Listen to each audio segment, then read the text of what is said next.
నమస్తే, నేను Roja. Welcome to Raj news. Telangana రాజకీయం ఎటువైపు వెళ్తోందో ఏమో అన్నట్టుగా కనిపిస్తోంది.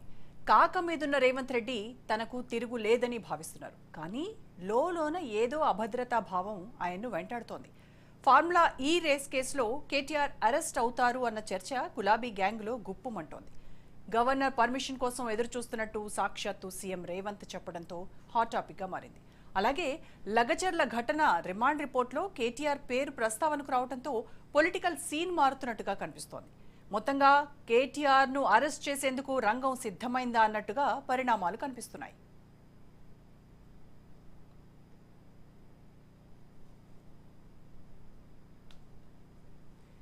కేటీఆర్ ఏ క్షణమైన అరెస్ట్ అవుతారని బీఆర్ఎస్ అనుమానిస్తోంది. క్యాడర్ సైతం అప్రమత్తంగా ఉంది. రామన్నకు రక్షణ కవచంగా పార్టీ కార్యకర్తలు పెద్ద ఎత్తున ప్రతిరోజు తెలంగాణ భవన్కు చేరుకుంటున్నారు.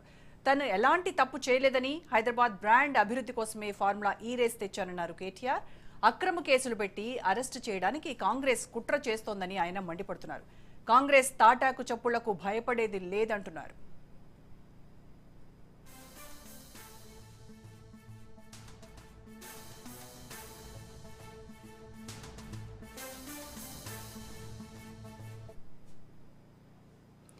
కేటీఆర్ను అరెస్ట్ చేస్తే బీఆర్ఎస్కు మైలేజ్ వస్తుందని రాజకీయ వర్గాల్లో టాక్ వినిపిస్తోంది. కేటీఆర్ జైల్లో ఉంటే జనంలోకి కేసీఆర్ వెళ్లేలా గులాబీ పార్టీ స్కెచ్ వేస్తోంది. సుదీర్ఘకాలం జైల్లో ఉంచితే ప్రజల నుంచి కేటీఆర్ను దూరం చేయొచ్చన్న ఆలోచనలో కాంగ్రెస్ ఉన్నట్టుగా తెలుస్తోంది. కాంగ్రెస్ ప్రభుత్వ ఎత్తులకు పై ఎత్తులు వేసేందుకు గులాబీ దళం ప్రణాళికలు రూపొందించుకుంటోంది. కాంగ్రెస్ ప్రభుత్వం ఏర్పడినప్పటి నుంచి ప్రభుత్వ వైఫల్యాలపై కేటీఆర్ ప్రశ్నిస్తూనే ఉన్నారు. అందుకే అరెస్ట్ చేశారన్న అంశాన్ని ప్రజల్లోకి తీసుకెళ్లాలని ఆ పార్టీ భావిస్తోంది.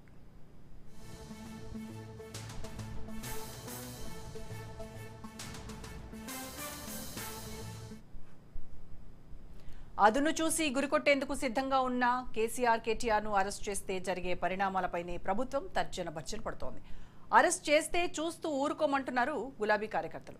కొడుకు కేటీఆర్ అరెస్ట్ అయితే కేసీఆర్ రంగంలోకి దిగక తప్పదు. ఆయన బయటకు వస్తే జరిగే పరిణామాలు ఎలా ఉంటాయన్నదే సస్పెన్స్. కేటీఆర్ అరెస్టుపై పోరాటంతో పాటు ప్రజా సమస్యలపై యుద్ధ భేరి మోగించాలని గులాబీ దళపతి యోచిస్తున్నట్టుగా సమాచారం. కాంగ్రెస్ పార్టీ మోసపూరిత హామీలతో ప్రజలను వంచిందని చెప్పాలన్న ఆయన టార్గెట్. ఓవైపు ప్రభుత్వ వైఫల్యాలు, మరోవైపు రేవంత్ ప్రజా వ్యతిరేక విధానాలపై పోరుబాట సాగించాలని భావిస్తున్నారు కేసీఆర్. తెలంగాణ యాస భాషలతో కాంగ్రెస్ ప్రభుత్వాన్ని ఓ రేంజ్లో ఏకిపారేస్తారంటున్నారు గులాబీ లీడర్లు. బీఆర్ఎస్ ప్రభుత్వానికి కాంగ్రెస్ ప్రభుత్వానికి ఉన్న తేడాను ప్రజలకు తనదైన శైలిలో తెలియచేసి జనం మనసులను గెలుచుకుంటామంటోంది బీఆర్ఎస్.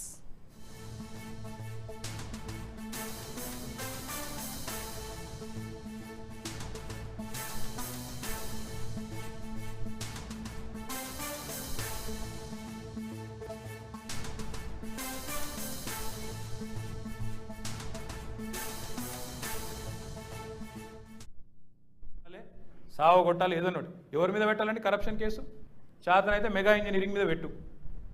సుంకిశాలలో గోడ కూలిపోయింది, ఇంటేకి వెళ్ళి మొత్తం కూలిపోయింది, 80 కోట్లు నష్టమైంది. దమ్ముంటే నీ డిపార్ట్మెంట్ నీకు ఇచ్చింది రిపోర్ట్, వెంటనే బ్లాక్ లిస్ట్ చేయి. చేతనైతే పంపు ఏసీబీ కృష్ణారెడ్డి మీదకి చూస్తా. ఉందా దమ్ము? ముఖ్యమంత్రి అంటాడు రాగానే చేసిన నిర్ణయాలు ఇవ్వా.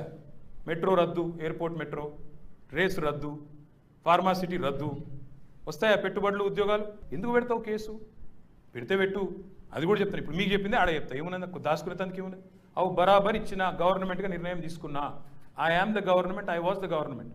Minister and secretary are the government. I took a decision in the interest of Hyderabad. I took a decision in the interest of Telangana to put Hyderabad and Telangana on international map, international circuit. తప్ప ఎందుకు పెడతావా కేసు నా మీద? Hyderabad image పెంచినందుక? ఎందుకు పెడతావు case? లక్షల కోట్ల పెట్టుబడులు తెచ్చినందుక? ఎందుకు పెడతావు కేసు? ప్రపంచ పటంలో హైదరాబాద్ నిలబెట్టినందుక? ఎందుకు పెడతావు కేసు? బెంగళూరును దాటి హైదరాబాద్ ఐటీ ఎగుమతులు పెంచినందుక? పారిపోతాయన్న కంపెనీలను కాపాడినందుక? లేదా దిగ్గజ కంపెనీలకు డ్రీమ్ డెస్టినేషన్గా మార్చినందుక? లేదా మా పిల్లల భవిష్యత్తుకు బంగారు బాటలు కేసీఆర్ గారి నాయకత్వంలో వేసినందుక? నేను మళ్ళా గుర్తు చేస్తా ఉన్నా ఆయనకు, నువ్వు ఎన్ని కథలు పడ్డా, నువ్వు ఎన్ని వేషాలు వేసినా మేము మాత్రం ఇడిచిపెట్టాం. నీ 6 గ్యారంటీలు ఇడిచిపెట్టాం, నీ 420 హామీలు ఇడిచిపెట్టాం. అప్పుడప్పుడు నువ్వు ఏదో గోకినట్టు చేస్తే మేము కూడా ఎక్స్ప్లెనేషన్ ఇస్తాం. తప్పదు, ఎందుకంటే ప్రజలకు తెలియాలి వాస్తవాలు. ఇన్ని చెప్పినాక కూడా నువ్వు కేసు పెడతా, ఏమో చేస్తా అంటే నీ ఇష్టమున్న కేసు పెట్టుకో. ఇలా రాసింది ఇంకో paper, KTR target KTR. Target ఉండాలి 6 గ్యారెంటీల అమలు. టార్గెట్ ఉండాలి రైతుల వడ్ల కొనుగోలు, టార్గెట్ ఉండాలి రైతులకు రైతు బంధు వేసుడు, స్కాలర్షిప్ రాక అవస్థలు పడుతున్న పిల్లలకు స్కాలర్షిప్ మీద ఉండాలి. టార్గెట్ కేటీఆర్ కాదు. వేస్తే వేసుకో, నాకేం ఫరకపడేదేం లేదు. ఓ 2 నెలలు 3 నెలలు నువ్వు జైల్లో పెట్టి పైశాచిక ఆనందం పొందుతా అంటే నాకేం అభ్యంతరం లేదు. మంచిగా పోతా, యోగా గీగా చేసుకొని ట్రిమ్గా వస్తా, పాదయాత్ర ఎక్కుతా. కాబట్టి నేను భయపడేటోని కాదు, మేము ఎవ్వరం భయపడేటోళ్ళం కాదు. ఈ ఉడత ఊపులకు, ఈ హౌలా హౌలా మాటలకు ఎవ్వడు భయపడడు. రేవంత్ తెలుసుకో. 6 గ్యారంటీల అమలుపై ప్రభుత్వ విధానాన్ని ఎండగట్టడం ద్వారా స్వామి కార్యం స్వకార్యం రెండూ సిద్ధిస్తాయని పింక్ లీడర్లు విశ్వసిస్తున్నారు. కేసీఆర్ ప్రజల్లోకి వస్తే తమ ప్రభుత్వానికి మొదటికే మోసం అన్న టెన్షన్ కూడా హస్తం పార్టీ నేతల్లో ఉంది. దీపావళి నాటికి లక్ష్మీ బాంబులు పేల్తాయంటూ కాంగ్రెస్ పార్టీ లీకులు, తాజా పరిణామాలన్నీ కూడా హస్తం పార్టీకి ఇబ్బందికరంగా మారుతున్నాయి. ఏదైనా సైలెంట్గా చేయాలని, రచ్చ చేయడం వల్ల ఒరిగేదేం లేదని హస్తం సీనియర్లు ఆఫ్ ద రికార్డ్ కామెంట్స్ చేస్తున్నారు.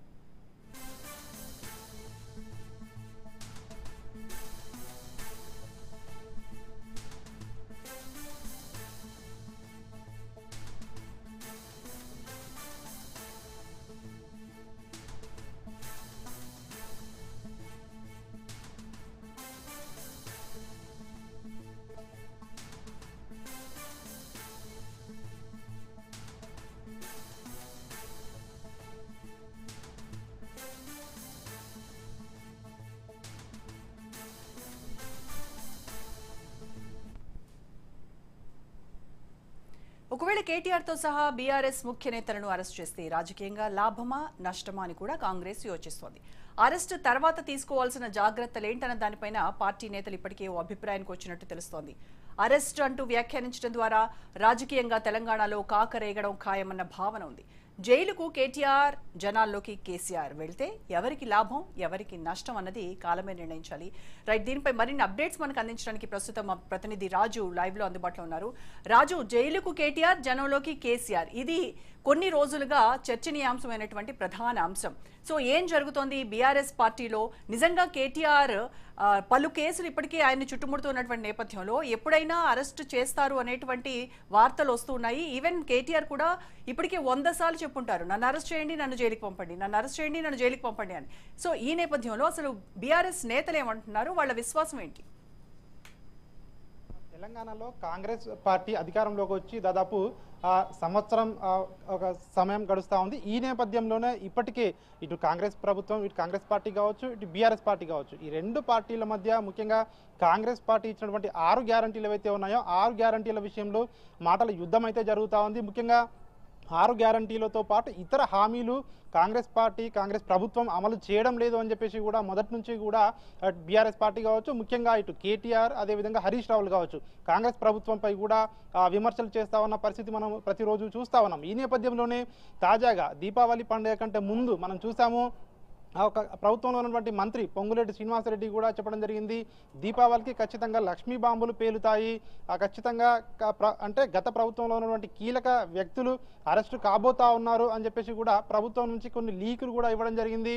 అయితే ముఖ్యంగా ప్రభుత్వంలో అప్పట్లో కీలకంగా ఉన్నటువంటి వ్యక్తి కేటీఆర్ కాబట్టి కేటీఆర్ అరెస్ట్ అవుతారు అని చెప్పేసి కూడా ఇటు కాంగ్రెస్ పార్టీలో కావచ్చు, అదేవిధంగా ఇటు బీఆర్ఎస్ పార్టీలో కావచ్చు, రెండు పార్టీలో కూడా ఒక చర్చ అయితే జరిగింది. రాష్ట్రంలో రాజకీయ వాతావరణం ఒక్కసారిగా వేడెక్కింది. అయితే దీపావళి పండుగ కూడా ముగిసింది, ఇక్కడ అరెస్టులు అయితే కాలేదు. తాజాగా మనం చూస్తూ ఉన్నాము నోటీసులు, ముఖ్యంగా ఫోన్ ట్యాపింగ్ విషయంలో ఇప్పటికే రాజకీయ నాయకులకు కూడా ఇటు నోటీసులు ఇస్తూ ఉన్నారు. అదేవిధంగా గత ప్రభుత్వ హయాంలో జరిగినటువంటి అవకతవకలపై ముఖ్యంగా కాంగ్రెస్ ప్రభుత్వం దృష్టి సారించింది. అదేవిధంగా వాటితో పాటు ఇటు కాళేశ్వరం కావచ్చు, అదేవిధంగా ఇతర ఏవైతే ఔటర్ రింగ్ రోడ్ కావచ్చు విషయంలో, టోల్ విషయంలో కావచ్చు, అదేవిధంగా తాజాగా జరిగినటువంటి లఘుచర్ల విషయంలో కూడా కావచ్చు, లఘుచర్ల విషయంలో ముఖ్యంగా ఒక రిమాండ్ రిపోర్ట్లో కేటీఆర్ పేరు కూడా పోలీసులు చేర్చడం జరిగింది.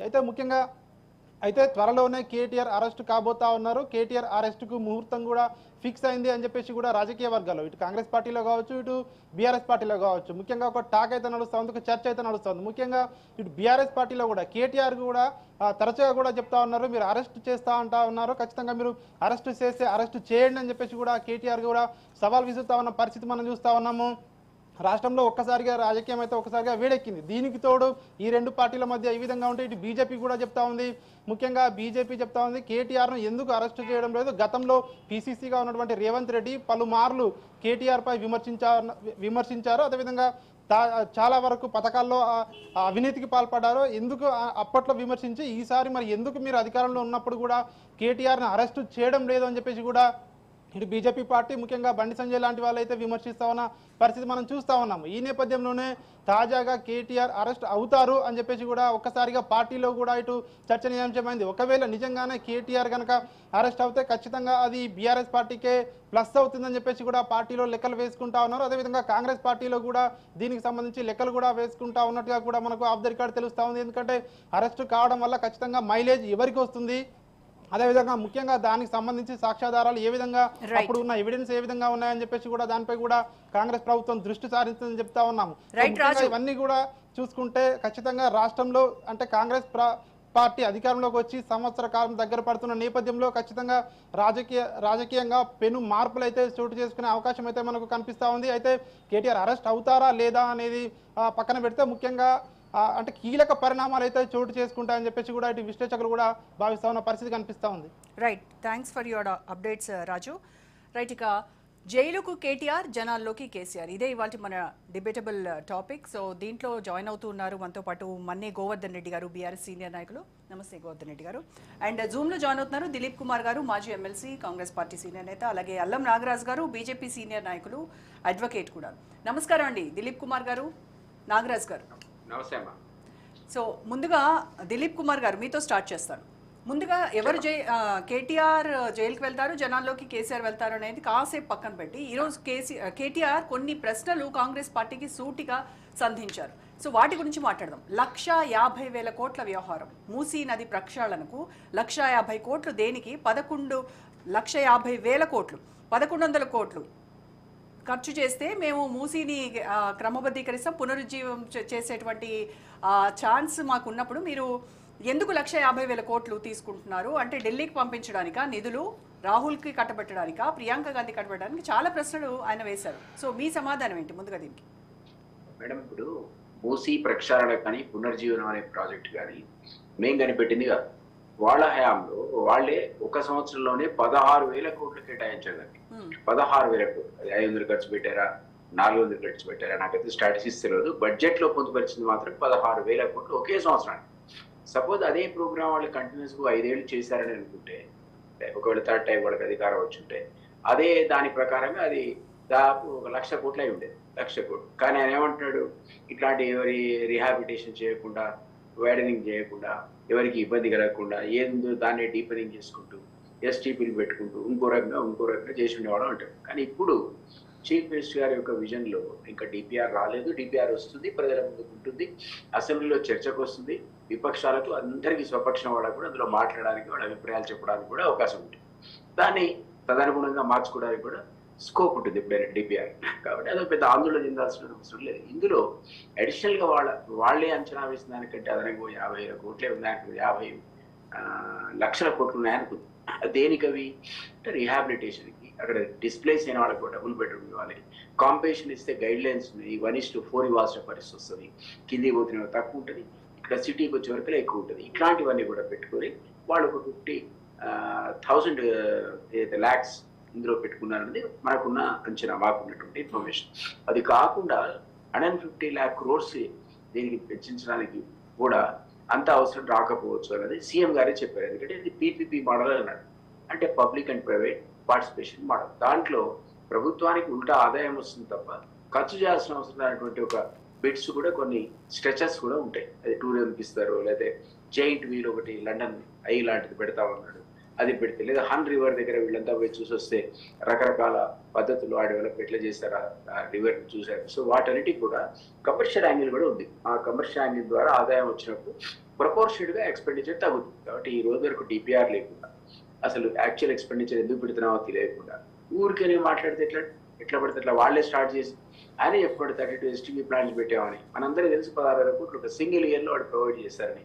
బహుశా లాస్ట్ బడ్జెట్ అయి ఉంటుంది. అది శ్రీధర్ రెడ్డి గారిని ఎల్బినార్లో ఉన్నటువంటి శాసనసభ్యుడు దానికి చైర్మన్ కూడా పెట్టారు ఆ బ్యూటిఫికేషన్. కాబట్టి వాళ్ళు చేసిన ప్రోగ్రామ్సే మేము కొనసాగిస్తే ఇంత యాగి చేసి ఇంత అలర్జీ చేయాల్సిన అవసరం ఏంటి అనేది క్వశ్చన్. సో డిపిఆర్ వచ్చిన తర్వాత ఆ రిజన్ కూడా 150 lakh crores ఎందుకు పెడుతున్నారో చూసిన తర్వాత, ఒకవేళ పీపీపీ మోడల్ అయితే దాంట్లో ప్రపోర్షనేట్ ఖర్చు తగ్గిందిలో చూసుకున్న తర్వాత విపక్షాలు కానీ ఎవరైనా మాట్లాడారు కేటీఆర్ కూడా. ప్రతిదాన్ని రాజకీయం చేసి అన్నిటిని కూడా భూతద్దంలో చూసి తనేదో అరెస్ట్ అవుతాడు కాబట్టి ఇప్పుడు ఒకటి వాళ్ళ హయాం లోపల 10 ఏళ్ల లోపల విపరీతమైన అవినీతి జరిగింది, మనందరికీ తెలుసు. ఆ అవినీతి ఆరోపణలు చేసి విపక్షాలకు అది సీట్లు వచ్చి మాకేమో అధికారం వచ్చింది. కాబట్టి ఈ రోజు ఒక 10 అంశాల మీద వివిధ సంస్థలతో దర్యాప్తు జరుగుతాయి.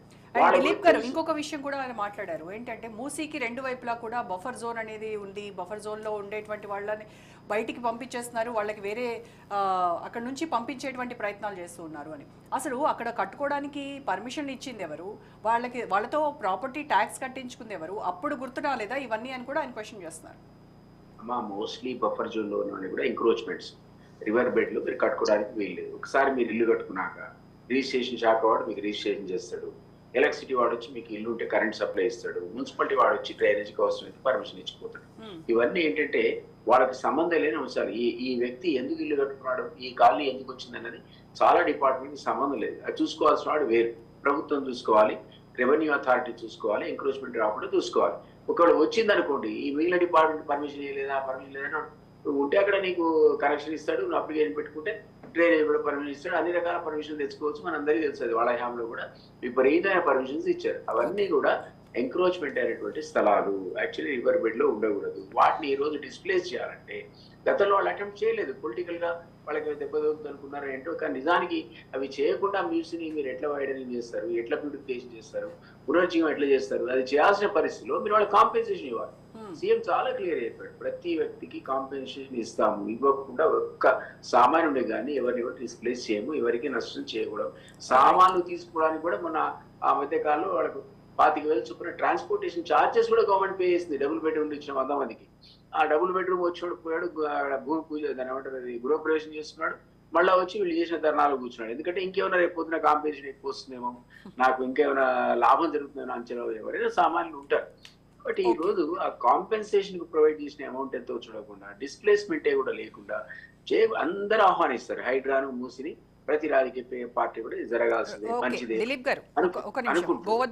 క్రిటిసిజం చేస్తే ఎట్లా?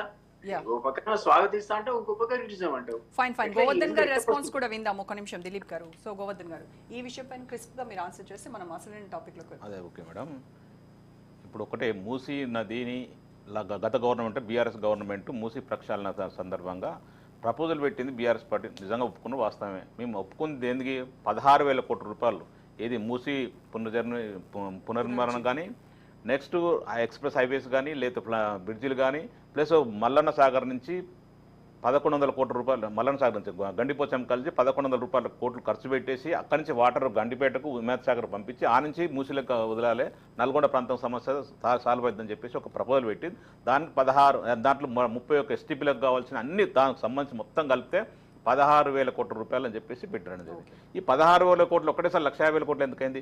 సరే గవర్నమెంట్ 2 సంవత్సరాలు ఎక్కువైంది కాబట్టి, కాకపోతే స్టీల్ సిమెంట్ రేట్ పెరిగిందంటే ఒక 2,000 కోట్లు 3,000 కోట్లు 5,000 కోట్లు ఎక్కువైంది దాన్ని ఎక్స్పెక్ట్ చేద్దాం. కానీ ఒకటేసారి 1,50,000 కోట్ల రూపాయలు పెంచడానికి అంతరే ఉంది నిజంగా. అంటే ఢిల్లీకి మాకు కేటీఆర్ ప్రశ్నించి వాస్తవమే కదా, 1,50,000 కోట్ల రూపాయలు టెండర్లు ఎవరికి ఇస్తున్నారు, ఎవరికి ఇచ్చి దానివల్ల ఎంత పొందుతున్నారు, మీ ఢిల్లీ పార్టీకి ఎంత కడుతున్నారు, స్టేట్ పార్టీకి సంబంధించిన మీ నాయకులు రేవంత్ రెడ్డి గారు కానీ ఇతర నాయకులు కానీ ఎంత సంపాదిస్తున్నారు చెప్పిన వాటర్ వాస్తవం. బాటో ఎస్ మూసీ మే లూటో ఢిల్లీ మే బాటో వాస్తవం 100% కరెక్టే. ఇప్పుడు దిలీప్ అని చెప్పినట్టు 16,000 కోట్ల రూపాయలది ఇంకొక 5,000 కోట్ల రూపాయలు ఎక్స్ట్రా పెంచడానికి అవకాశం ఉంటుంది. ఎందుకంటే అన్ని రేట్లు పెరిగినాయి కాబట్టి, కూలీ రేట్లు పెరిగింది, సిమెంట్ రేట్లు పెరిగింది కాబట్టి పెంచుకోవచ్చు ఛాన్స్ ఉంది. కానీ ఓకే ఏకదం 1,50,000 కోట్ల రూపాయలు ఎంతవరకు ప్రపంచంలో కానీ భారతదేశంలో ఎక్కడ కూడా అంత పెద్ద ప్రాజెక్టు 1,50,000 కోట్లు పెట్టి దానివల్ల ఉపయోగం కూడా లేదు. మరి మా నాన్న ఏమంటారు అంటే దానివల్ల జాయింట్ వీల్స్ పెట్టేసి, లేకపోతే క్లబ్బులు పెట్టి, పబ్బులు పెట్టి, లేకపోతే హోటల్స్ కట్టేసి కోట్ల రూపాయలు 1,50,000 కోట్ల రూపాయలు ఇచ్చిస్తే దానివల్ల ఎంత ఉపయోగపడుతుంది, ఎంత ప్రాఫిట్ వస్తుంది ఒక్కసారి అంచనా వేసుకోవాల్సిన అవసరం ఉంది కదా. 1,50,000 కోట్లు అంటే మనం చెప్పుకోవడానికి ఈజీగా ఉంది, కానీ దాన్ని వెచ్చించడం ఎంత కష్టం, దానివల్ల ఎంత ఉపయోగం ఉంటుందో ఒకసారి ఆలోచించుకోవాల్సిన అవసరం ఉంది. మేము గత ప్రభుత్వంలో చేసిన మాట వాస్తవం 31 ప్లాంట్లు ఎస్టీపీ ప్లాంట్లు కట్టడం జరిగింది. దాని తర్వాత మురికి నీరుని శుద్ధం చేసి మన ఉప్పల్ల సందర్శన సందర్భంలో కేటీఆర్ గారు చూపించినందుకు మా ఒరిజినల్గా మూసిని వాటర్ ఎట్లుండే, ఎస్టీపీ ప్లాంట్ తర్వాత ఎట్లా వాటర్ వచ్చిందని క్లీన్గా చూసినాం, మీరు అబ్జర్వ్ చేసి ఉంటారు. దాన్ని జనరల్గా జెన్యున్గా నీట్గా ఉంది. అది ఎస్టీపీ ప్లాంట్ ఎక్కడెక్కడ కెమికల్ వాటర్ మనకు రాకుండా వచ్చినా కూడా డ్రైనేజ్ వాటర్ లేకపోతే ఇంకెక్కడ మురికి వాటర్ వచ్చినా కూడా ఎక్కడిక్కడ స్ట్రిప్ ప్లాంట్లు పెట్టేసి శుద్ధి చేసేసి దాని ద్వారా నల్గొండ ప్రాంతానికి సంబంధించిన మూసి వాటర్ వదిలితే కొంతవరకు తేవడుతుంది.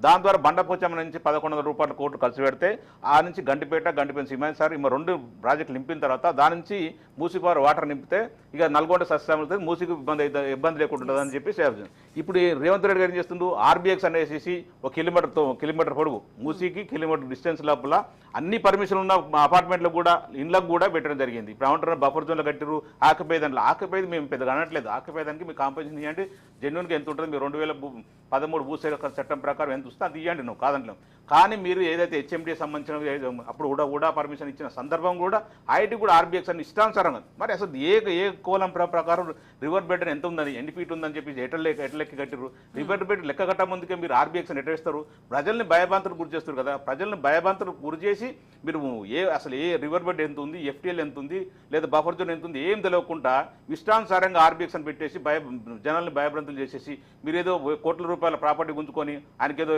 డబుల్ బెడ్రూమ్ ఇస్తాం, లేదంటే ఖర్చుల కొరకు 25,000 రూపాయలు ఇస్తాం, 15,000 రూపాయలు ఇస్తాం అంటే ఎంత అసలు సిగ్గుమాలనే పని అండి. అసలు మనం కూడా ఎంత గొప్ప చెప్పుకుంటున్నాం అంటే అసలు అట్లా చెప్పుకోవచ్చా? దిలీప్ అన్న సీనియర్ నాయకుడు, ఇంతమందికి ఎమ్మెల్సీ చేసిన 2 సార్లు, ఆయన అట్లా మాట్లాడదు. పేదవారి గురించి ఆల్సిన అవసరం ఉంది. ముఖ్యంగా ఫస్ట్ మూసీ మీరు రివర్ బెడ్ చేసినప్పుడు అసలు ఏ ప్రామాణిక ప్రకారం ఎంత స్క్వేర్ ఫీట్ వదులుతుర్రు, ఎంత స్క్వేర్ యార్డ్స్ వదులుతుర్రు అని చెప్పి తెలియాలి.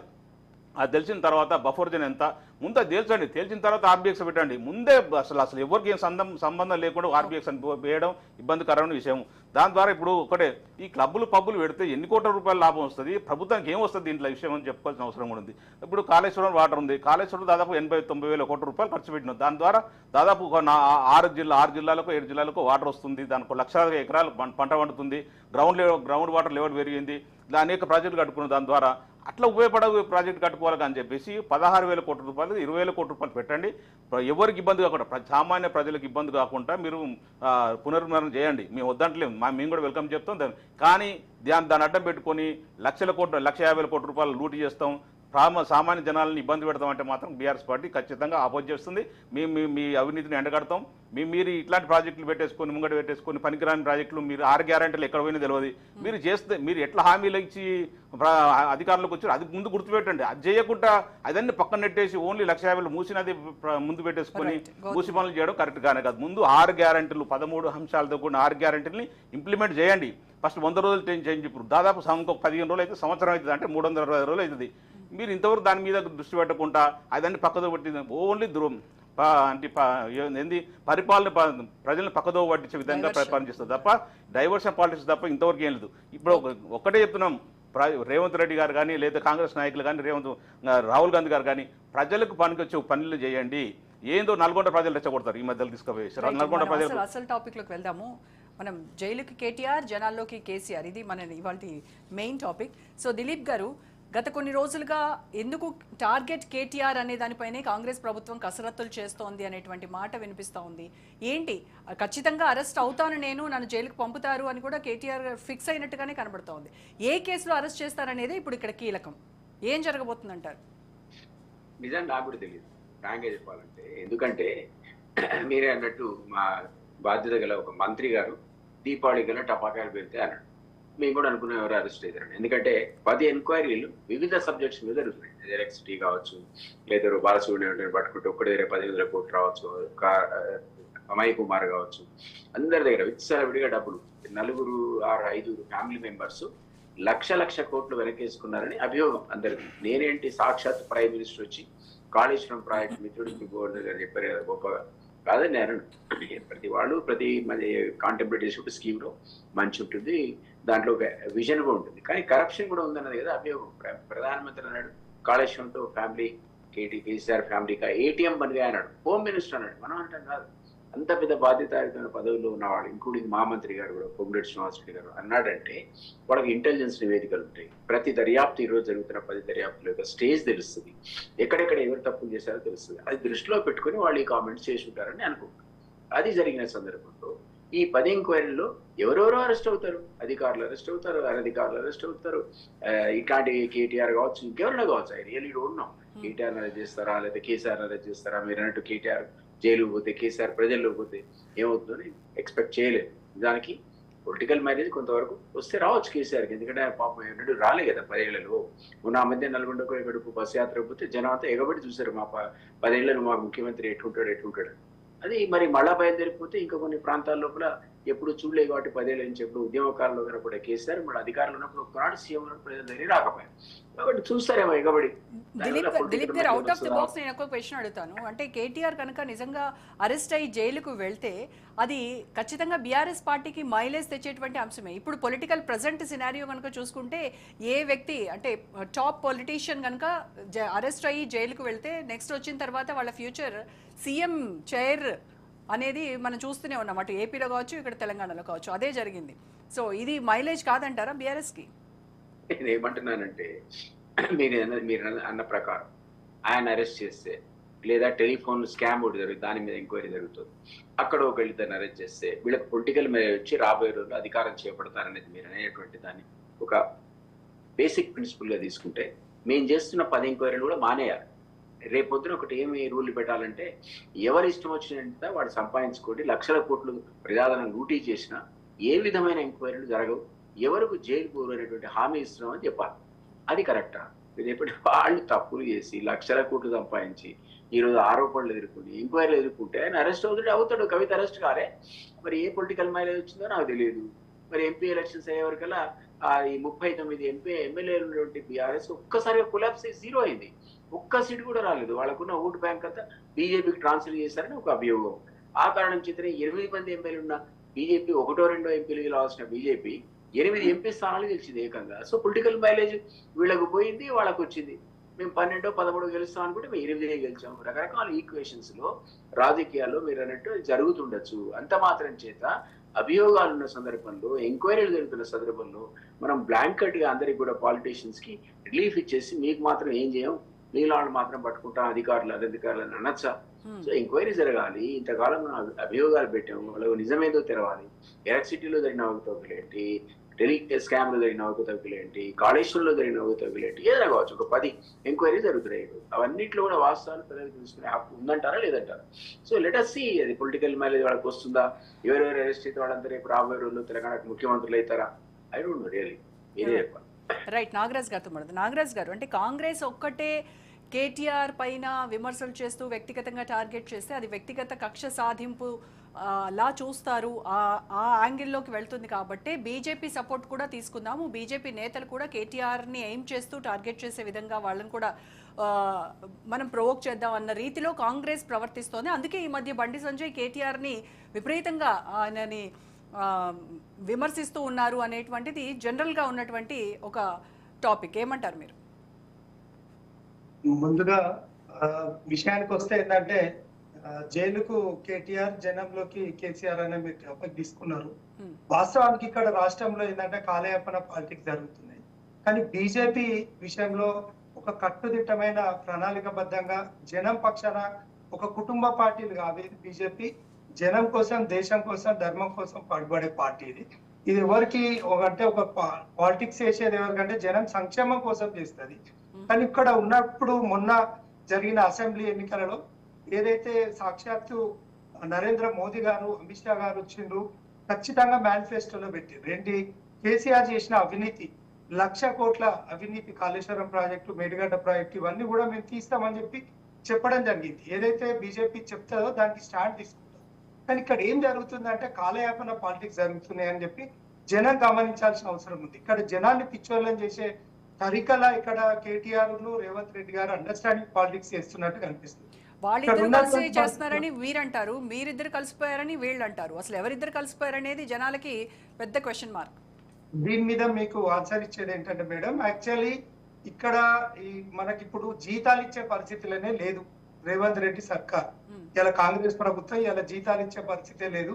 కానీ అక్కడ ఎలక్షన్ మేనిఫెస్టో పక్క పెట్టి అన్ని ఎక్కడెక్కడియో కొత్త కొత్త ఆలోచనలు తీసుకొచ్చి జనాన్ని సైడ్ ట్రాక్ పెట్టడం ఎంతవరకు కరెక్ట్? ఇక్కడ ఉన్నటువంటి క్రమంలో ఇక్కడ మూసి ప్రాజెక్ట్ అయితేనేమి, ఇంకా ఇవన్నీ పక్క పెడితే వాళ్ళు చేసిన అవినీతి అనేది కనీసము ఇక్కడ రేవంత్ రెడ్డి గారు ఒక చిత్తశుద్ధితో ఆలోచించాలి. ఇలా కాళేశ్వరం ప్రాజెక్టు, మేడిగడ్డ ప్రాజెక్టు మీద ఒక ఎంక్వైరీ కమిషన్ వేసి ఆ కమిషన్ కి ఎల్ నరసింహారెడ్డి గారిని, గౌరవ రిటైర్డ్ జడ్జి గారిని అపాయింట్ చేస్తే ఆ కమిషన్ చైర్మన్ గారు ఇచ్చిన నోటీస్ ను బేఖాతరు చేస్తే దానిని ఆయన కంటెంప్ట్ కింద తీసుకోలేదు. అంటే లా తెలియకనా లేకపోతే అండర్స్టాండింగ్ గా ఎక్కడ జరుగుతుంది? ఇక్కడ ఒరిజినల్ గా ఆయన కూడా ఎలక్షన్స్ ముందు ప్రతి ఎలక్షన్ సభలో ఆయన మాట్లాడిండు. ఏది మన కేసీఆర్ గారు బీఆర్ఎస్ ప్రభుత్వం అవినీతి ప్రభుత్వం అన్నారు. అది విశ్వసించి జనం ఆయన అధికారంలో తీసుకొచ్చారు కదా. కానీ మరి ఈయన చేసేది ఏంటి? ఇక్కడ ఉన్నటువంటి పరిస్థితుల్లో జనం వెల్ఫేర్ ఎక్కడ జరుగుతుంది? జనానికి వెల్ఫేర్ మరి మీ పార్టీ నేతలు దీనిపైన ప్రశ్నించకుండా గడిచిపోయిన ప్రభుత్వం ఎవరైతే ఓడిపోయినారో ఆ ప్రభుత్వం పైన బీఆర్ఎస్ పార్టీ పైన ఎందుకు మీరు వాళ్ళపైన టార్గెటెడ్ గా మాట్లాడుతూ ఉంటారు? వీళ్ళని కదా మీరు ప్రశ్నించాల్సింది. ప్రశ్నించేది అందరినీ ప్రశ్నిస్తున్నాం మేము ఉన్నటువంటి పరిస్థితులలో. బండి సంజయ్ కేటీఆర్ నే అంటారు, బండి సంజయ్ కేటీఆర్ ని విమర్శిస్తారు, కొండా విశ్వేశ్వరరెడ్డి కేటీఆర్ ని విమర్శిస్తారు, ధర్మపురి అరవింద్ కేటీఆర్ ని విమర్శిస్తారు. మరి ఎక్కడ ప్రజెంట్ గవర్నమెంట్ ని కదా మీరు ప్రశ్నించాల్సింది. ప్రజెంట్ గవర్నమెంట్ యాక్షన్ తీసుకుంటలేదు కాబట్టే వాళ్ళకి బాధ్యత గుర్తు చేస్తున్నాం అని చెప్పి మీరు అనుకోవచ్చు. ఎందుకంటే కేటీఆర్ అనేది ఏంటంటే ఇప్పుడు గుమ్మడికాయల దొంగ భుజాలు జరుపుకున్నట్టు వీళ్ళు ఒకరికొకరికి ఒక అండర్స్టాండింగ్ లో నడుస్తున్నటువంటి క్రమం. ఎవరు అడగని జనం కోరని ఏదైతే మన హైదరాబాద్ మీద పడి ఇక్కడ ఉన్నటువంటి క్రమంలో ఏదో అన్ని అంటే కుంకదప్పుడు ముచ్చట్లు పెట్టడం రేవంత్ రెడ్డి గారు ఏదైతుందో అది ఖచ్చితంగా కరెక్ట్ అయిన పద్ధతి కాదు. మా నాయకులు కూడా ఏకపక్షంగా ఎప్పుడు కూడా మాట్లాడరు, జనం పక్షాన్నే ఉంటారు, జనానికి వెల్ఫేర్ కావాలని చూస్తారు. కాబట్టే కదా మనకు జనం పక్షాన్ని ఉంటదని చెప్పి దేశాన్ని రక్షించుకునేది ఒకటి భారతీయ జనతా పార్టీ అని చెప్పి 8 పార్లమెంట్ స్థానాలను జనం కట్టబెట్టింది. కాబట్టి ఇక్కడ ఈ రాష్ట్రంలో ఆల్టర్నేటివ్ పార్టీ కాంగ్రెస్ కు ఆల్టర్నేటివ్ పార్టీ కాంగ్రెస్ ను రేపు గద్దెదించే పార్టీ భారతీయ జనతా పార్టీ అని చెప్పి జనం కూడా విశ్వసిస్తుంది. గ్రామీణ ప్రాంతంలో కూడా ఈ రోజు చర్చ జరుగుతుంది. మోదీ పరిపాలన 3వసారి కూడా అధికారంలోకి వచ్చింది జాతీయ స్థాయిలో. ఖచ్చితంగా మోదీ గారు కూడా సో కాంగ్రెస్ కి ఆల్టర్నేట్ పార్టీ ఏది అంటే బీజేపీ అనేది మీ ప్రగాఢ విశ్వాసం, అంతే కదా? రైట్, ఓకే, రైట్ అండి నాగరాజ్ గారు. సో గోవర్ధన్ గారు, December 9th ఇచ్చినటువంటి టార్గెట్, కేసీఆర్ గారు పెట్టినటువంటి టార్గెట్ December 9th రేవంత్ ఏడాది పాలన పూర్తవుతుంది. సో తర్వాత ఏంటి కార్యాచరణ, ఏంటి, ఏం జరుగుతుంది పార్టీలో చర్చ దీనిపైన? December 7కే రేవంత్ రెడ్డి పాలన 1 year అవుతుంటుంది. ఎందుకంటే ఫస్ట్ 9th అనుకోరు, తర్వాత 2 రోజుల ముందే ప్రమాణ స్వీకారం చేసింది కాబట్టి December 7కి 1 year పాలన పూర్తవుతుంది. ఇప్పుడు కాంగ్రెస్ పార్టీ ఎట్టుంటుంది అంటే గురువింజ కింద సామర్థ్యం ఉంటుంది. ఎంతసేపు మీ అంత గురువింజ కింద ఏమంటుంది అనుకుంటే మొత్తం ఎర్రగా ఉన్నా నాకు ఎలాంటి మచ్చలు లేవనుకుంటుందట, కానీ కింద మొత్తం మచ్చ ఉంటుంది. అసలు యాక్చువల్గా కింద మచ్చ కాదు, పైన మచ్చ ఉంటుంది, పోతే కింద గిత్త ఎర్రగా ఉంటుంది. ఎందుకంటే అసలు కాంగ్రెస్ అంటేనే కాంగ్రెస్ ఈ భారతదేశంలో ఎక్కువ పరిపాలించింది కాంగ్రెస్ పార్టీ. కాంగ్రెస్ పార్టీలో ఎన్ని స్కామ్లు అయినా ఎన్ని కుంభకోణాలు మనకు తెలుసు. తన సొంత పార్టీలో ఎంపీలని మినిస్టర్ని జైల్లో పెట్టిన సందర్భం ఉంది. హెల్త్ ఏ నుంచి జడ్ వరకు అన్ని కుంభకోణాలు జరిపించింది కాంగ్రెస్ పార్టీ. అందరూ భారతదేశంలో చిన్న పిల్లలు రాజకీయ అనుభవం లేని వాళ్ళని కూడా అడిగినా చెప్తారు కాంగ్రెస్ ఎంత కుంభకోణాలు చేసింది, ఎంత అవినీతి చేసింది. అసలు కాంగ్రెస్ పార్టీ వచ్చిందంటేనే అవినీతి అసలు దాని వెంటనే వస్తుంది, అధికారంతో పాటు అవినీతి వచ్చేస్తుంటుంది. మడే ఇంకొక 2 రోజులు కాగానే అవినీతి ముందుకు పోతే కాంగ్రెస్ తర్వాత వస్తుంటుంది. అంత అవినీతి జరుగుతుంది కాంగ్రెస్ పార్టీ. ఇప్పుడు మోడీ గారు అంటున్నారు కాళేశ్వరం తెలంగాణ కేసీఆర్ ఫ్యామిలీకి కేటీఎం అంటారు కదా, అదే మోడీ గారు ఇప్పుడు ఏమంటున్నారు మహారాష్ట్రలో తెలంగాణ రాష్ట్రమే మొత్తం కాంగ్రెస్ పార్టీ మొత్తానికి సెంట్రల్ పార్టీ మొత్తానికి ఏటీఎం అయింది అంటున్నారు. మరి దీనికి ఏం సమాధానం చెప్పాల్సింది దిలీప్ అన్న చెప్పాల్సిన అవసరం ఉంది. ఒకటే ఏంటంటే పదే ఈ 11-12 నెలల నుంచి ఈ బీఆర్ఎస్ పార్టీ అవినీతి చేసింది లక్షల కోట్లు, 1 కాదు 2 కాదు 1000 కోట్లు కూడా కాదు, లక్షల కోట్లు అవినీతి చేసిందని చెప్పి పదే ఉదరగొడుతుంటారు కదా. అసలు ఈ 11 నెలలు 12 నెలలు ఏం చేశారు? మీ ఎంక్వైరీ కమిటీలు చేస్తున్నారు, ఎంతవరకు ఏం సాధించారు, ఏ డిపార్ట్మెంట్లో ఏ అవినీతి జరిగిందో ఒకసారి ప్రూఫ్తో సహా చూపించాలి. ఊరికి సొల్లు చెప్పుకుంటా టైంపాస్ చేస్తూ డైవర్షన్ పాలిటిక్స్ చేస్తూ 420 హామీలను పక్కన పెట్టి లేదా 6 గ్యారెంటీలను పక్కన పెట్టేసి టైంపాస్ చేయడం, ప్రజలను మోసగించడం తప్ప ఇంతకన్నా ఏం లేదు. ప్రజలకు అబద్ధం అమలు కానీ హామీలు ఇచ్చేసి ప్రజలకు అధికారులకు వచ్చిన తర్వాత ఓన్లీ పాత గవర్నమెంట్ గురించి మాట్లాడుతూ లేకపోతే అవినీతి జరిగిందంటూ ఈ డిపార్ట్మెంట్ ఒక్కొక్క డిపార్ట్మెంట్ రోజు కాళేశ్వరంలో ఏటీఎం అంటారు. ఈ కాళేశ్వరం మొత్తం 1,00,000 కోట్లు అసలు ఖర్చు పెట్టిందే 90,000 కోట్లు చిల్లర అయితే 1,00,000 కోట్ల కుంభకోణం జరిగిందని చెప్పి ప్రజలు మోసం చేశారు. ఒకటి ఇప్పుడు మనం నెక్స్ట్ విద్యుత్ కొనుగోలు అవినీతి జరిగిందంటారు, ధరణిలో అవినీతి జరిగిందంటారు, అన్ని అవినీతి జరిగిందని చెప్తుంటారు. మరి ఎక్కడ ఇంతవరకు 11-12 నెలల్లో ఏం కొండందో వెల్కవర్ పెట్టినట్టు సమత ఉంది మీది. ఇన్ని రోజులు ఏం చేసారో ఒకసారి చేయవలసిన బాధ్యత. మీ కేటీఆర్ గారు భుజాలు తడుకుంటున్నారు, ఏం చేయాలి తడుకుంటున్నారు, ఎందుకు అసలు మాటలు ఏం మాటలు మీకు అసలు నోరెట్లు వస్తుంది. కేటీఆర్ గారు ఏం చెప్పారంటే రేపు మాపు అరెస్ట్ కేటీఆర్ గారు. ఒకటి పొంగులేటి గారు ఒక బాధ్యత గల మంత్రి పదవిలో ఉండి విదేశాలకు పోయి దక్షిణ కొరియాకు పోయేసి అక్కడ ఏదో చిన్న మూసి సంబంధించిన చూసుకోవడానికి పోయినప్పుడు ఆడ కూడా 1 నుంచి 8 వరకు అరెస్టులు అవుతాయి దీపావళి కంటే ముందే, లేదా మేము దక్షిణ కొరియా నుంచి హైదరాబాద్కి వచ్చే లోపలనే అరెస్టులు అవుతాయి, లేదా దీపావళికి ఒకరోజు అటు ఇటు అయితే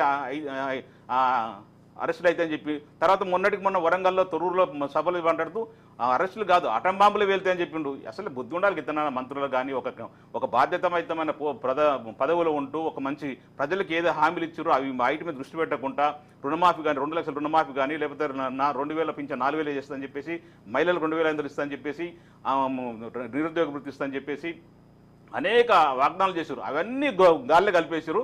ఎంతసేపు బీఆర్ఎస్ పార్టీని తిట్టుకుంటూ కేసీఆర్ ఫ్యామిలీ తిట్టుకుంటూ కేసీఆర్ని కేటీఆర్ టార్గెట్ చేస్తూ టార్గెట్ కేటీఆర్ అంటే ఏం టార్గెట్ ఏంది అసలు? మీరు చేసేది ఏంది? కేటీఆర్ టార్గెట్ కాదు ముఖ్యం. మీరు 10,000కి రావడానికి లేకపోతే అధికారం రావడానికి మీరు Revanth Reddy BC declaration, SC declaration, ఈ విద్యార్థి డిక్లరేషన్, నిరుద్యోగ డిక్లరేషన్, సంవత్సరానికి 2 లక్షల ఉద్యోగాలు ఇస్తారని చెప్పి వీటి మీద టార్గెట్ పెట్టి మీరు ఫుల్ఫిల్ చేసుకోండి. దీన్ని ఒక పక్క చేయండి. నిజంగా మా పార్టీ అవినీతి జరిగితే లేకపోతే కేటీఆర్ అవినీతి చేసినా కేసీఆర్ అవినీతి చేసినా దాని మీద ఒక వాటి చేస్తూ దాని పని దాని అవుతుందంటుంది. మీరు టార్గెట్లు ఎందుకు ఫుల్ఫిల్ చేయట్లేదు? దాన్ని మర్చిపోయింది. మరి మేము అడగొద్దా? మీరు టార్గెట్లు మీరైతే అవినీతి అమలు కాని హామీలు ఇచ్చేసి అధికారులకు వచ్చిన తర్వాత మీరు అవి ఇంప్లిమెంట్ చేయనప్పుడు మేము ఎందుకు అడగొద్దు? మీరు అడుగుతున్నాం. మీరు అడుగుతుంటే మీకు భూమి కదులుతుంది.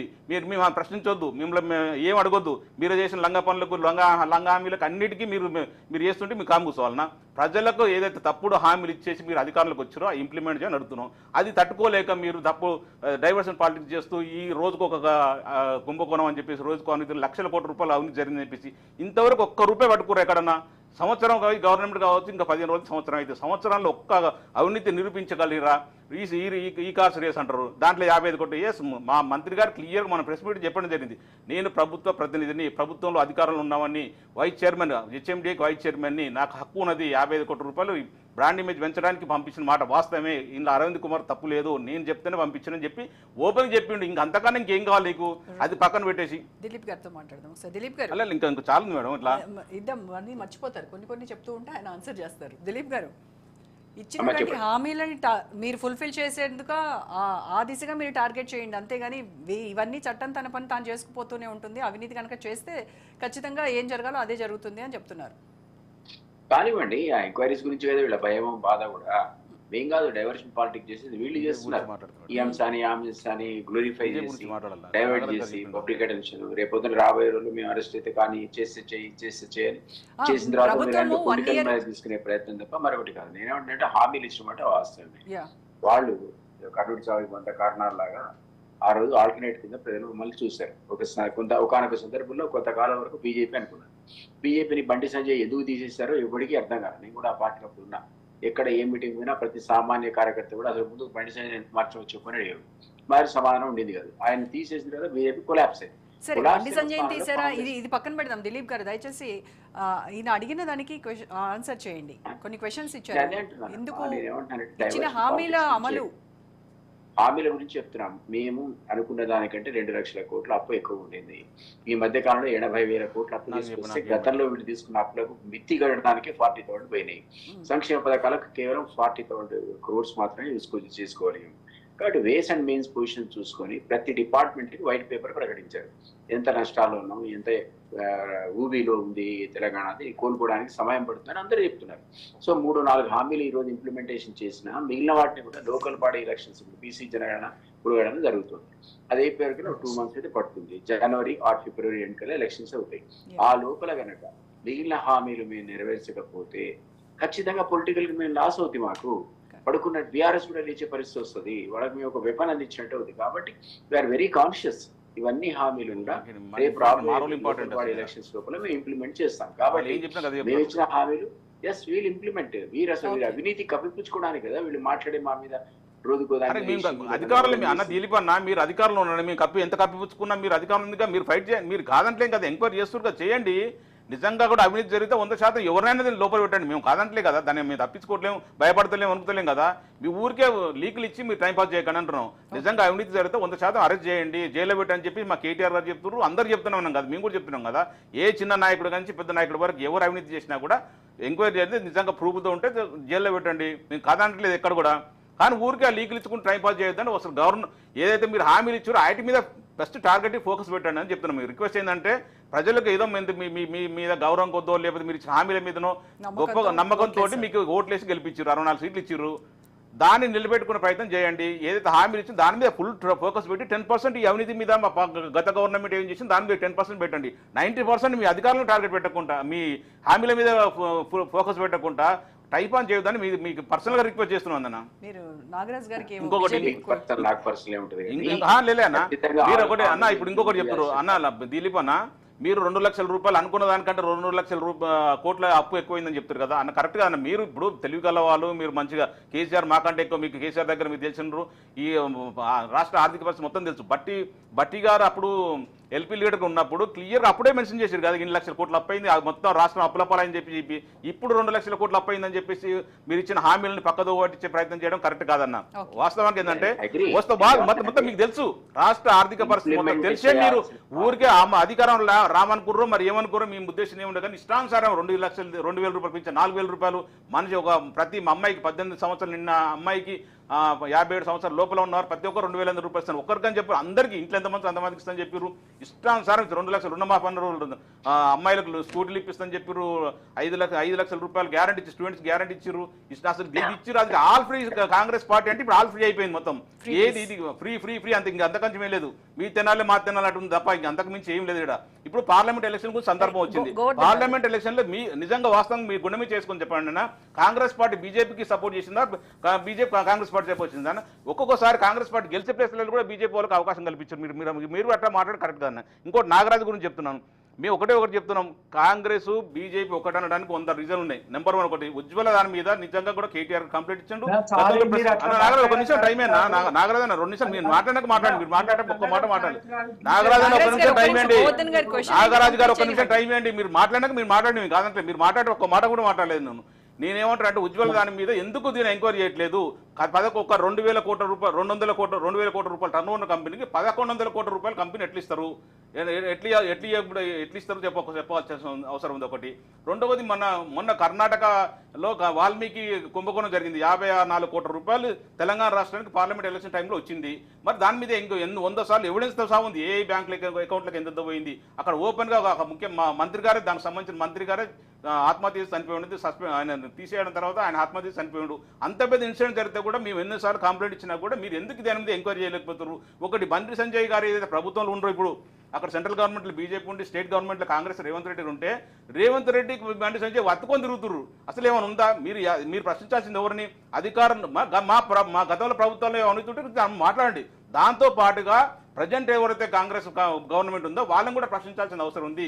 అమలు కానీ హామీలు ఇచ్చినా ఎందుకు అమలు చేయట్లేదు? ఒక్కసారన్నా కిషన్ రెడ్డి గారు కానీ బండి సంజయ్ గారిని ధర్మపురి అరవింద్ కానీ ఎవరన్నా ప్రశ్నిస్తురా? దాని మీద పట్టించుకుంటారా?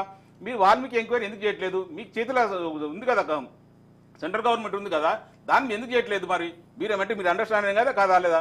లేదు ఇద్దరు కలిసి కూడలు ఇంత ఒక మన ఈటల రాయింది తప్ప ఏది మూసి నది మీద కానీ లేకపోతే హైడ్రా మీద కానీ ఈటల రాయింది అప్పుడప్పుడు మాట్లాడుతుంది తప్ప ఎవరన్నా ఒక్కరన్నా మాట్లాడిన సందర్భం ఉందా? అంత పేదవారు రోడ్డు మీద పడి లబోదీపం చచ్చిపోతుంటే, రెండకు వానకు చచ్చిపోతుంటే ఒక్కరన్నా పట్టించుకునే సందర్భం ఉందా? మేమేమంటారు అంటే క్లియర్గా Congress party BJP party alliance లో పనిచేస్తుంది. ఢిల్లీలో కొట్లాడుతూ గల్లీకి వచ్చే వరకు ఒకటే మాట్లాడుతున్నారు. బీఆర్ఎస్ పార్టీ లేకపోతే అనుకుంటారు కదా. మీరు గతంలో ఏం చెప్పారు? బీఆర్ఎస్ పార్టీ ఆల్టర్నేటివ్ గా బీజేపీ పార్టీ లేస్తుందని చెప్పారు. ఇప్పుడు ఏమంటారు? కాంగ్రెస్ ఆల్టర్నేటివ్ బీజేపీ లేస్తుంది అంటారు. అసలు మీరు వేస్తాను అనుకుంటూనే ఉండడానికి లేదు. తెలంగాణ రాష్ట్రంలో ఖచ్చితంగా రాబోయే రోజుల్లో 100% 100% బీఆర్ఎస్ పార్టీ అధికారులకు వస్తుంది. మీరు చూస్తూనే ఉండండి. మీ పార్టీ ఎట్లా ఉంటుంది ఎట్లా పోతుంది చూస్తుంది. 8 మంది గెలవగానే లేదా 8 మంది ఎమ్మెల్యే గెలవగానే గొప్పగా అనుకుంటారు కదా. చూద్దాం రేపు రాబోయే రోజుల్లో మీ పార్టీ ఎంత చేస్తుంది, మా పార్టీ ఎంత చేస్తుంది, ఇప్పుడు కాంగ్రెస్ పార్టీ ఎంత చేస్తుంది చూద్దాం. చూసినాక చేద్దాం. మీరు ఒకటే చెప్తున్నా, కాంగ్రెస్ పార్టీ కానీ కాంగ్రెస్ పార్టీ కానీ బీజేపీ పార్టీ కానీ ఊరికే ఊకదంపుడు ఉన్నట్లు లేకండి. ఇది అవినీతి జరిగింది అవినీతి జరిగిందని చెప్పకండి. నిజంగా వాస్తవాలు ఉంటే మీరు ఎంక్వైరీ చేయండి. దాన్ని మానుకోండి. మీరు ఇప్పుడు బీజేపీ వాళ్ళకి ఒకటే క్వశ్చన్ ఏంటంటే కాంగ్రెస్ పార్టీ అధికారంలోకి ఎట్లా వచ్చింది? వచ్చిన 6 గ్యారెంటీలు ఇంప్లిమెంట్ ఎందుకు చేయట్లేదు? 420 హామీలు ఎందుకు చేయట్లేదు? 420 ముఖ్యమంత్రి హామీలు నిలబెట్టుకోవట్లేదు. కాబట్టి మీరు ప్రశ్నించాల్సిన బాధ్యత మీ ప్రతిపక్షం మీద ఉంది. యాక్చువల్లీ ఇప్పుడు మనం తెలంగాణ అంశం పైననే మాట్లాడుకుంటున్నాం. మూసీ నది పైన ఓన్లీ ఈటల రాజేందర్ గారు ఆయన నియోజకవర్గానికి ఎంపీ నియోజకవర్గానికి ఎక్కువ అది టెరిటోరియల్ జ్యుడిక్షన్ ఉన్నది కాబట్టి ఆయన అక్కడ స్పందించడం జరుగుతుంది. అదేవిధంగా మేము పార్టీ కూడా కిషన్ రెడ్డి గారు మా రాష్ట్ర అధ్యక్షులు కూడా అక్కడ మూసి నిర్వాసితులతోటి వాళ్ళు నిద్ర కార్యక్రమాన్ని కూడా మేము తీసుకోవడం జరిగింది. ప్రతిది కూడా దానికి ఆల్టర్నేట్ గా మేము ఎప్పటికప్పుడు కౌంటర్స్ ఇస్తున్నాము. తర్వాత మూసి అనే అంశం పైన పక్కకు పెడితే ఇక్కడ రేవంత్ రెడ్డి సర్కార్ ఖచ్చితంగా ఇక్కడ జనం పక్షాన లేకుండా కంప్లీట్ ఫెయిల్ అయింది అనేది అది 100% వాస్తవం. కానీ 100% వాస్తవం. కానీ ఇక్కడ ఉన్నటువంటి బీఆర్ఎస్ ప్రభుత్వం ఇవాళ అంటున్నాడు పైసా ఏమంటున్నాడు, ఏంది దమ్ముంటే అరెస్ట్ చేయని చెప్పి మా కేటీఆర్ అంటున్నాడు, ఇచ్చేయమని అంటున్నాడు. అంటే రేవంత్ రెడ్డి గారు చాలా స్పష్టమైన నాయకుడు, పార్టీలకు అతీతంగా మాట్లాడుకుంటే అంటే ఒక ఇంటెలెక్చువల్ ఉన్నటువంటి నాయకుడు. ఆయనే ఒక చిన్న స్థాయి నుండి ఇవాళ ముఖ్యమంత్రి స్థాయికి వచ్చింది. ఎవరిని వదిలిపెట్టాడు, కేటీఆర్ ను, కేసీఆర్ ను, కవితను, ఫ్యామిలీ ప్యాక్ ను ఎక్కడ కూడా వదిలిపెట్టాడు. ఆయన వదిలిపెట్టే అంశం ఎక్కడ కూడా రాదు. ఎందుకంటే క్రమేణా ఆయన ఒక డెవలప్మెంట్ కు ఒక స్టెప్స్ వేస్తున్నాడు. ఫస్ట్ ఆఫ్ ఆల్ ఇంట్లో గెలిచి రచ్చ గెలవాలన్నట్టుగా ఆ ఇంట్లో గెలవడమే గొప్ప. ఆయన ముఖ్యమంత్రి అయ్యిండు, ఆయన ఎవరితో కూడా కొల్లి మీ బంధం ఇప్పుడు వెళ్తుంది నాగరాజన్న, మీ నాగరాజన్న మీ బంధం ఇప్పుడు వెళ్తుంది. రేవంత్ రెడ్డి గారు ఇంటెలెక్చువల్ నాయకుడు, మీరు కితాబ్ ఇస్తారు, మీరు సర్టిఫికేట్ ఇస్తారు. భలే భలే సరే ఇప్పుడు మీరు అరెస్ట్ చేయాలంటే ఈ చిన్న చిన్న మాటలు ఎందుకు అరెస్ట్ చేస్తారు? ఎందుకంటుండే మరి రేవంత్ రెడ్డి ఎందుకంటుండు పక్క అరెస్ట్ ఎందుకంటుండు? మరి మేము అంటున్నావా? మీరే అంటారు కదా, ఒకడు బాంబు ఎక్కడో విదేశాలకు పోయి దక్షిణ కొరియాలో కూడా అణుబాంబు వెళ్తా అంటుంటాడు, ఒకడు బాంబులు వెళ్తే అంటాడు, 1 నుంచి 8 వరకు బాంబులు వెళ్తే అంటాడు. మేము పోయే లోపల మొత్తం 5 పరిస్థితులు అయిపోతుంటే ఎందుకంటారు? పార్టీ చేసిన అవినీతి అరే ఊరికే సొల్లు ఇప్పుడే చెప్పిన సొల్లు చెప్పకండి అని చెప్పి, ఇప్పుడే చెప్పిన సొల్లు చెప్పకండి అని చెప్పి. దేశ స్థాయిలో మీరు అధికారులు ఉన్నారు, రాష్ట్ర స్థాయిలో కాంగ్రెస్ పార్టీ అధికారం ఉంది. మీ దమ్ముంటే ఎంక్వైరీ చేయండి, ఊరికి సొల్లు ఆపండి. ఊరికి ఎన్ని రోజులు చెప్తారు? మీ చిన్న స్థాయి నుంచి పెద్ద స్థాయి అదే చెప్పుకుంటూ పోతారు. ఎన్ని రోజులు పోతారు అట్లా? ప్రజలు చూస్తున్నారు ఎన్ని రోజులు పోతారు అట్లా? ఎన్ని రోజులు అవినీతి నిరూపించరా? అవినీతి నిరూపించవా నువ్వు? అసలు నీకు దమ్ముంటే అవినీతి నిరూపించు. మీరు అధికారంలో ఉండగా నీవు నిరూపించు. ఊరికే నువ్వు కూడా కాంగ్రెస్ లెక్క మాట్లాడతావు. అరే మిగిలిపోతే బయట లోపల ఉంటాం. మీరు రెడీ ఉన్నాం కదా, నీకేమైతుందా? మీ మా గురించి నీకు సింపతి ఎందుకు? మీ లోపల కూడా రెడీ ఉన్నాం. చూపియాడా ప్రజలకు చెప్పుకోవాల్సిన అవసరం ఉంది. నువ్వు రేవంత్ సర్టిఫికేట్ ఇస్తున్నావు, చాలా ఇంటెలెక్చువల్ నాయకుడు అని. ఇప్పుడు అర్థమైందా బీజేపీ కాంగ్రెస్ ఒకటని చెప్పేసి? నువ్వు అంటే అందరూ ఏమంటారు అంటే రేవంత్ రెడ్డి గారు అమలుగా హామీలు ఇచ్చేసి 426 గ్యారంటీలని 420 హామీలని ఇచ్చి ఏ ఒక్కటి కూడా ఇంప్లిమెంట్ చేయాలని చెప్పి ప్రజలు బాధపడుతుంటే నువ్వే రేవంత్ రెడ్డి గారు ఇంటెలెక్చువల్ నాయకుడు అని చెప్పి నువ్వు కిరాపిస్తున్నావు. నువ్వేం నాయకుడు? బీజేపీ నాయకుడు. నువ్వు పోయి కాంగ్రెస్ పార్టీ కండు కప్పుకో. నాగరాజు గారు కాంగ్రెస్ కండు కప్పుకోను పోయి. నువ్వు కాంగ్రెస్ పార్టీ కండు కప్పుకో నాగరాజు. నువ్వు ఎన్ని మాటలు పక్కన పెట్టు. నువ్వు కాంగ్రెస్ కండు కప్పుకున్న తర్వాత మాట్లాడు. నువ్వు నువ్వే చెప్తున్నావు కదా నాగరాజన్, నువ్వే చెప్తున్నావు కదా ఇంటెలెక్చువల్ నాయకుడు అని చెప్పి. ఆయన కింది నుంచి పైకి రాలే. ఆయనే చెప్పిండు రేవంత్ రెడ్డి గారు నల్లమల్ల అడవులకు వెళ్ళి అందరూ తొక్కుకుంటూ వచ్చిందని చెప్పేసి. ఆ తొక్కుకుంటూ వచ్చిన నాయకుడు నువ్వు కితాబిస్తున్నావు అంటే నువ్వెంత పెద్ద నాయకుడు అర్థమవుతుంది. అర్థమైతుంది. నువ్వు కూడా నిన్ను నువ్వు సమర్థించుకోవడం కాదన్నా. నేను సమర్థించుకోవట్లేదు. మేము తప్పు చేస్తే నాగరాజు గారు మీరు తప్పు చేస్తే ఖచ్చితంగా మీరు శిక్ష చేయండి. మీరు ఊరికే ఇప్పుడు అన్నా మీరు అక్కడ మాట్లాడి ఇక్కడ మాట్లాడేది కాదు.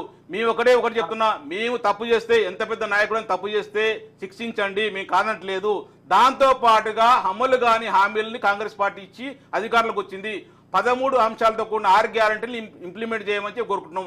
దానికి ఇమీడియట్ ఏం చెప్పారు? చట్టబద్ధత కల్పిస్తారని చెప్పారు. ఫస్ట్ గవర్నమెంట్ ఫామ్ కాగానే 6 గ్యారంటీలకు చట్టబద్ధత కల్పిస్తారు. అది ఎక్కడ గాలికి వదిలేసారు, అది మూసినారు, గొప్పేసారు. దాని తర్వాత 420 హామీలు ఇచ్చారు. అవి ఇంప్లిమెంట్ చేయండి. మీరు అడుగుదాం, మేము అడుగుదాం. దాని ద్వారా ఏంటంటే తెలంగాణ ప్రజలకు మంచి జరుగుతుంది. అంతే తప్ప ఈ పొగడతలు ఆయన ఏదో పెద్ద నాయకుడనో లేకపోతే క్వాలిఫైడ్ నాయకుడనో లేకపోతే చిన్న స్థాయి నుంచి పెద్ద స్థాయికి ఏ స్థాయికి వస్తుంది? ఇప్పుడు ప్రజెంట్ ముఖ్యమంత్రి ఉన్నాడు, ఇంప్లిమెంట్ చేస్తానని చెప్పి స్కీమ్లు ఇంప్లిమెంట్ చేయమని చెప్పు, ప్రజలు మంచి చూసుకోని చెప్పి వద్దంటున్నావా? పొద్దున్న లేస్తే డైవర్ట్ పాలసీ చేసుకుంటూ ఈయన కొడతా, ఆయన కొడతా, గుడ్లు చేస్తా, గోళ్ళు ఆడతా, నీకు నా కొడుకల్లా తొక్కి పేగులు తీసి మెడకేసుకుంటా, ఊరేగుతా, ఏవో రాక్షసి పాలన అందిస్తుండ్రు. ఇక్కడ రాక్షసి పాలన అందిస్తుంది తప్ప ఏమి లేదు.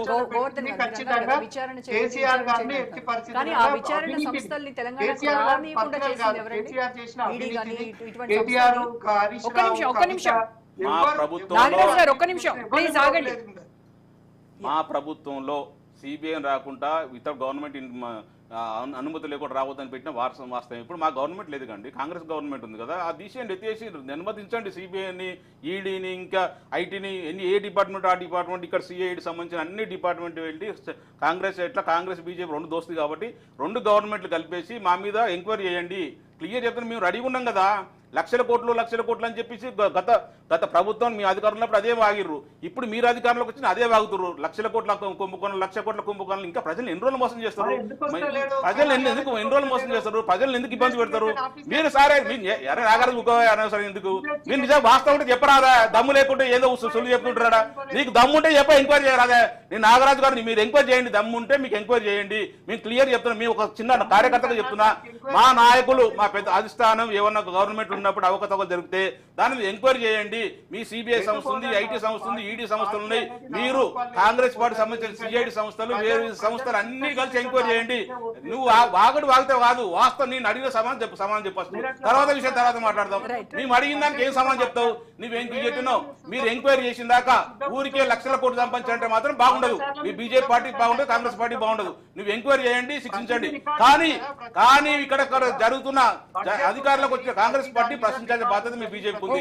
లేకపోతే 8 మంది ఎమ్మెల్యేలు కదా, 8 మంది ఎమ్మెల్యేలు, 8 పార్లమెంట్ సభ్యుల్ని మళ్ళీ నెక్స్ట్ టైం వచ్చే గవర్నమెంట్ నెక్స్ట్ టైం వచ్చే ఎలక్షన్ లో ఒక్కడు కూడా గెలవడు. మీరు ప్రశ్నించకపోతే ఇట్లా లాలుచిపడి వాళ్ళతో కాంగ్రెస్ వద్ద లాలుచిపడి మీరు కాంప్రమైజ్ అయితే మాత్రం మీకు ఒక ఎమ్మెల్యే గెలవడు, ఒక ఎంపీ గెలవడు. భారతీయ జనతా పార్టీకి అవసరం లేదు. దొంగలు లాలుచి పడాలి, దోపిడీదారులు లాలుచి పడాలి, అవినీతి పరులు లాలుచి పడాలి. భారతీయ జనతా పార్టీ చిత్తశుద్ధి గల పార్టీ. దేశం మీరు మోడీ గారి సిస్టమ్ వేరు, మోడీ గారి సిస్టమ్ వేరు, ఇక్కడ బండి సంజయ్ కిషన్ గారి సిస్టమ్ వేరు. మీరు మీకే తెలవాలి సార్, మీ ఇష్టం. మీరు మీ బీజేపీ పార్టీ తెలంగాణలో ఉండొద్దు అనుకుంటే మీరు కాంగ్రెస్ తో కాంప్రమైజ్ కాండి, వాళ్ళతో ఊరేగండి, వాళ్ళతో లాల్చిపడండి, ఏమైనా చేసుకోండి. ప్రశ్నించండి. తెలంగాణ ప్రజలు ఏదైతే ఆశపడి కాంగ్రెస్ పార్టీ కోటేసిందో వాళ్ళని న్యాయం చేసే విధంగా చేయండి.